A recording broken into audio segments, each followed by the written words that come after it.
My fellow beautiful South Africans, in today's video, I want to show you something very, very interesting. I always say it on this channel that I love the way South Africans are starting to speak up for themselves, especially here on the internet. If you can pay attention, a lot of South Africans are no longer afraid to make their voices heard on the internet because the internet is something that allows us to share our thoughts and opinions with the rest of the world. So to see that South Africans have actually now started using the internet more and more to share their concerns, to speak about the crime that is happening in South Africa, to speak about the GBV, to speak about the illegal immigration, to speak about the corruption, all this nonsense that is happening here in South Africa is something that makes me happy. Instead of us using the internet to just do strange things, we are actually utilizing the internet in a way that will be beneficial for our nation. So in today's video, I have a young lady for you that I want you to listen to that is speaking about something of great concern, the issue of illegal foreigners who come from their countries, and then when they get to South Africa, they form their own mini countries inside our beautiful South Africa.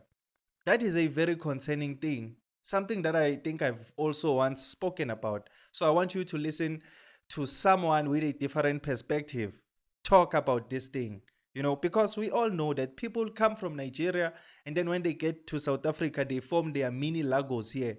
People come from Zimbabwe, when they get to South Africa, they form their own mini Yana Bulawayo here in South Africa. People come from all around the world, and when they get to South Africa, they acquire some territories that we know that it's theirs. And they also know that no, this place is ours. South Africans, even when South Africans go there, the people who feel like illegal foreigners is the South Africans. Just imagine that kind of nonsense. So this young lady is addressing that particular issue. So please listen to her and then tell me on the comment section down below, what do you think about everything that she has to say. I would really appreciate to hear your own thoughts and opinions. But then if you just enjoyed the video or you learned something new, you can just leave a like and subscribe to this channel. I would really, really appreciate it. And also, if maybe you have your own video that you made at home, where you are sharing your concerns about the nonsense that is happening here in South Africa, maybe you have something that is bothering you, something that you want to speak about, you can record that video and then reach out to me, send the video to me. I will react to the video. I will post the video on my channel if it's something that is really, really serious that I think other people should listen to. You can share it to me via my email. I leave my email address on the description down below. So please listen to this young lady right here. Let's meet again on another video. The scary thing about South Africa that people aren't realizing is that everyone who comes here somehow sees themselves as above Abantu, and I mean black people from South Africa. Every single settler colony, whether they're from Europe, India, Pakistan, Nigeria, Zimbabwe, when they get here, they start to claim bits and pieces of the land and try to push us out. I don't know if you're seeing this. It's not just white people. Everyone is doing it. And at some point, we have to sit down with ourselves as the South Africans and ask ourselves, ukuthi yini ebenza behaving ngale ndlela? Because we go out to other people's countries, into other nations, and we never feel the need to claim certain areas as Nigeria only. Like, for example, the South Beach is now South Beach Point is now like a Nigerian territory in Durban. You have Sunnyside in Gauteng, which is now called Little Lagos because only Nigerians reside there. There's Cape Town that has been reserved solely for white people for a very long time.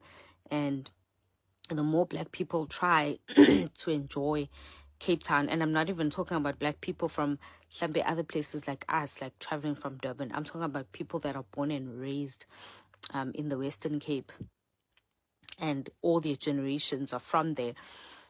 The more these white people get aggravated, like, this is our space, what are y'all doing here? When black people are at beaches in Cape Town, they get angry about, this beach is now getting too many black people, we need to move to another beach, our beach. And I'm always observing this, and I'm thinking to myself, even Zimbabweans are going to be like, asihambi la, hambani nina neZimbabwe, kusale thina la. I don't know how many Zimbabweans I've seen say that on social media. It's extremely scary. I even saw Somali people during the beginning of the Dudula project. During the beginning of the Dudula project, Somali people were fighting the police. They were literally trying to beat up the police. Have you ever seen a South African in another land try to fight someone who is like the legal authority in that country? Never. But for some odd reason, it's okay to do it here. And yesterday I'm going through the comments of this video on TikTok, and this lady is like, hey, I was in an Uber once, and we're driving around Morningside, and I'm asking him, what's happening really here? I've been hearing too many stories. And she said the Uber driver told her, no, these people are buying up these residential areas, and they're turning Morningside and the Musgrave area, they want to claim it as theirs. So they're closing them up, they're opening up these establishments, places to eat and stuff like that, and then they're calling them members only places, where basically they only allow their own kind to eat there. So if you're a black person and you're just passing by and you see, hey, it's a restaurant, let me go in and eat, they turn you away and they tell you, no, this is a members only place, you can't go in here. And my thing is, why travel from all the way where you come from, where there's actually Muslims only, whatever God-forsaken land you crawled out from, you came here to South Africa. Why come there and come here into a black country and want to create a non-black environment? Why didn't you stay there where you didn't even need to create a members only area, because you're all members in that country, you're all Muslims, Why not go to the UAE, where the state the state is the church, where the state is the church? Why not go there where the state is Islam, in the UAE, and you're all members? You're all members. You're coming to South Africa and you're creating members only areas, a whole residential area where people live. And so black people who live in Morningside are gonna have to now go to specific areas and not eat. There shouldn't be any corner of South Africa where a black person is not allowed to walk on, not allowed to sit on, not allowed to eat at.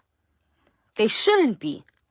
Because you'll never see us go to England and establish a black-only restaurant, or go to the UAE and say, no, this is a members-only restaurant. Only black people can eat here. Only black people can eat here. Or go to Zimbabwe and steal all the medicine in the hospitals and come back to South Africa to sell it for money. Steal it from sick people in Zimbabwe who need it. Carry it on a bus and come back here and sell it for money. Or go to Nigeria and cripple the youth with drugs. You will never see us doing that. You will never. But for some odd reason, everybody, and I don't even know why South Africans aren't like, hey, this is weird. We welcome people, we accommodate them, we give them an opportunity to thrive, but somehow they always come out thinking, oh, I'm better than them. The people who gave you an opportunity to have a life, the people who gave you an opportunity, the opportunity that your own country couldn't even give you. Your own country failed at giving you that opportunity. Somehow, you now on top, you're better than Black South Africans. They gave you your life. What?